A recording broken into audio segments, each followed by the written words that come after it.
আসসালামু আলাইকুম। জাহান এগ্রো ফার্মের পক্ষ থেকে সকলকে শুভেচ্ছা। বন্ধুরা কেমন আছেন? আলহামদুলিল্লাহ আমরাও ভালো আছি। আমরা আজকে এসেছি ডুমুরে উপজেলার রাজাপুর গ্রামে। এখানে আমাদের এক কৃষক ভাই রফিকুল ভাই, উনি থাই আপেল বড়ুই চাষ করেছে। আমরা আজকে ওনার কাছে শুনবো যে উনি এই যে বড়ুই বাগানটা উনি করছে, এই বাগান করে উনি কতটুকু লাভবান বা উনি কোন কোন পদ্ধতিতে এই চাষটা উনি করেছেন। আসুন আজকে ওনার কাছে জানি। আসসালামু আলাইকুম রফিক ভাই, আপনি ভালো আছেন? ওয়ালাইকুম আসসালাম। আলহামদুলিল্লাহ ভালো আছি। রফিক ভাই, আমরা তো আজকে আপনার বাগানে এসেছি। জি, আপনি এই বাগানে কতটা কুল গাছের চাষ করছেন? আমি বাগানে 500টা কুল থাই কুলের চাষ 500 কি একইবারে লাগাইছিলেন না? 100 হচ্ছে 2 বছর আর 400 হচ্ছে 1 বছর। মানে 100 কুল গাছের বয়স হচ্ছে 2 বছর আর 400 কুল গাছের বয়স হচ্ছে 1 বছর। 1 বছর নিশ্চয়ই আপনি ওই কুল গাছের লাভবান হয়েছেন বলে আরো বাকি 400 লাগিয়েছেন। জি জি। আচ্ছা রফিক ভাই, আমার দর্শকদের বলবেন যে এই কুল গাছ লাগানোর সময় আপনি কি কি সার ব্যবহার করেছিলেন? আসলে এটা আমি জৈব সার দিয়ে প্রথম চারাটা রোপণ করেছিলাম। কি কি জৈব সার দিয়েছিলেন? ভার্মি কম্পোস্ট আর টিআইকো দিয়ে প্রথম কম্পোস্ট আর ভার্মি কম্পোস্ট দিয়ে লাগাইছিলেন। 1 কেজি করে প্রত্যেক গাছের মাথায় করে একটা করে চারা 1 কেজি করে, দুটো মিলে 1 কেজি? দুটো মিলে 1 কেজি। দুটো মিলে 1 কেজি। জি। এই গাছটা আপনি কি মাসে লাগিয়েছিলেন? এটা আমি লাগাইছিলাম গত বছর এই শীতকালে লাগাইছিলাম। এরকম শীতকালে? শীতকালে লাগাইছিলাম ওই নভেম্বরের। চারা লাগাইছিলেন নাকি কলম কলম কলম কলম চারা? জি। আচ্ছা, আপনি বলছিলেন যে আপনার 100 গাছ 2 বছর বয়স হয়েছে, অর্থাৎ আপনি তাহলে ওই 100 গাছে তো 2 টন ফসল পেয়েছেন। জি। প্রথমবার আপনি ওই গাছে কি পরিমাণ ফসল পেয়েছেন? আমি গতবার পাইছিলাম 20 থেকে 25 কেজি। একটা গাছে 20 থেকে 25 কেজি ফসল পেয়েছেন। জি। এর বাজার দর কি ছিল এই সময়? বাজার দর ছিল 70, 80, 85 এরকম। 70 থেকে 80, 85 কেজি এরকম রেট 85 টাকা কেজি আপনি বিক্রি করছেন বাজারে? করেছিলাম। এটা কি পাইকারি বাজার নাকি? পাইকারি বাজার এটা। পাইকারি। এবারে আপনার ফসলে আপনি দেখছি এই ফসল আপনি গাছে মানে কেমন ফসল পাবেন একটা গাছ থেকে? এবার 100 গাছে আপনার একটা গাছ আপনি কি পরিমাণ পাবেন? 1 মনের উপরে একটা গাছে আপনি 1 মণ উপরে ফসল পাবেন। ফসল আছে আমার কাছে। আচ্ছা আচ্ছা। এবারে বাজার দর কি মনে করতেছেন আপনি? বাজার দর এখনো 80, 85 আছে, 70 আছে। এখন এই বাজার তো মনে করেন কুল তো যা দেখছি আলহামদুলিল্লাহ প্রায় বাজারের মতো ওঠার মতো বয়স অবস্থা হয়ে গেছে, রং চলে আসছে। হ্যাঁ, এই সপ্তাহে ভাঙা যাবে। ব্যাপক কুল এই সপ্তাহে ভাঙা যাবে। এই সপ্তাহে ভাঙা যাবে? জি। আচ্ছা আচ্ছা, এই কুল গাছে আপনি কোনো ট্রিটমেন্ট করেন কিনা?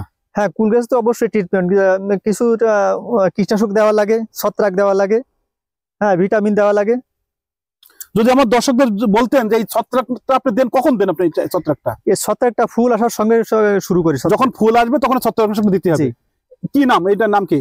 এই নিউবেন আছে, আপনার অ্যান্টাকল আছে, ম্যানসার আছে, জি, বিভিন্ন ছত্রাক, বিভিন্ন কোম্পানি। এর সাথে পোকা আক্রমণ করে। হ্যাঁ, পোকায় ইমোক্লোরোভিড গ্রুপের যে কোনো একটা ওষুধ দিলে পোকাটা চলে যায়। পোকা লাগে না। আচ্ছা, আর কোন ভিটামিন ভিটামিন ফ্লোরা আমি প্রতিনিয়ত ওটা ব্যবহার করি। ফ্লোরা ইউজ করেন কতদিন পর পর? ও হচ্ছে 10 দিন পর পর। ফ্লোরাটা 10 দিন পর পর ইউজ করেন? জি। আর যেটা ছত্রাকনাশক বলছিলেন আর এই যে একটু মানে কীটনাশকের কথা বলছিলেন, ওটা 15 দিন। ওটাও কি 15 দিন? ওই ফুল আসার পর থেকে 15 দিন অন্তর অন্তর ব্যবহার করি ওটা। ও, ফুল আসার পরে 15 দিন পর পর আপনি ওটা ব্যবহার করেন? জি।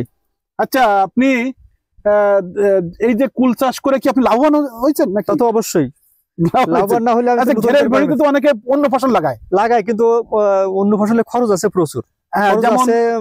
আর এতে খরচ কম লাভ বেশি। খরচ কম লাভ বেশি, ঝুঁকি কম। জি।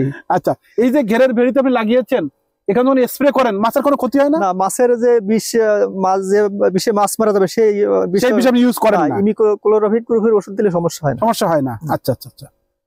আচ্ছা রফিক ভাই, আপনি যদি আমার দর্শকদের আর কিছু বলতেন কাইন্ডলি। দর্শকদের কি বলবো, আমি আসলে দীর্ঘ 8-10 বছরের ফল চাষের ভিতরে আছি। ফল চাষ আসলে লাভজনক চাষ, যে যাই বলুক না কেন। আমার আরো চাষবাস আছে, এর ভিতরে চুই চাষও আছে, ড্রাগন চাষ আছে। একই ইসে? হ্যাঁ, আমার বিভিন্ন প্রজেক্ট আছে। 4-5টা প্রজেক্ট আমার এরকম আছে।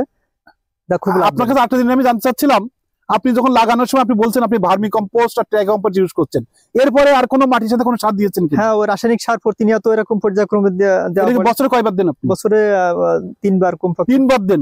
কি সার, রাসায়নিক কি নাম বলবেন? রাসায়নিক সার আপনার ফসফেট, পটাশ, বোরন, আপনার থিওবিট, দস্তা, সকল প্রকার সার দিয়ে আপনি মাটির সাথে মিশিয়ে আমি প্রসেস করে দেন। জি, যাতে গাছের গ্রোথটা ভালো থাকে। গাছের মানে গ্রোথ ভালো না থাকলে ফল ভালো হয় না, ফল ভালো আসবে না। জি। সম্মানিত দর্শক, আপনারা জানলেন আমাদের রফিক ভাই বিশেষ করে এই থাই আপেল কুলের চাষ করে উনি লাভবান হয়েছে। উনি একটা গাছে যদি প্রথমবার যে গাছটা লাগিয়েছিলেন, এই প্রথমবার উনি একটা গাছ থেকে 20 থেকে 25 কেজি ফল পেয়েছে। উনি বললো যে 75 থেকে 80 টাকা পর্যন্ত উনি পাইকারি কেজি বিক্রি করছে। তাই এখানে এই ভেড়িতে উনি আগেও অন্য ফসল চাষ করছে, কিন্তু সে ফসলের রিস্ক বেশি হয়ে যায় এবং সেখানে অনেক পরিশ্রম করা লাগে, অনেক খরচ হয় এবং লাভের পরিমাণ কম হয়।